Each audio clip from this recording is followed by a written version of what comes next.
tad lietas, kas bērnam arī šajā vecumposmā ļoti patīk un palīdz attīstīt tieši tādu fizisko motoru kustību, ir rāpšanās.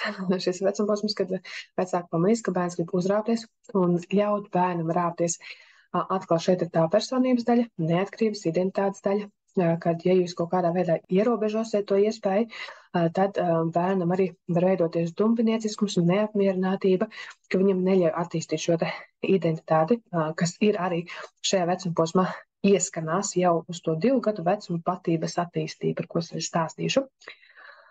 Jā, atkal tātad, ja jums bērns rāpjas, jums tā kā ir bailes, nepatīk, ka viņš rāpjas tur, kur nevar, un liekas, ka viņš nokritīs.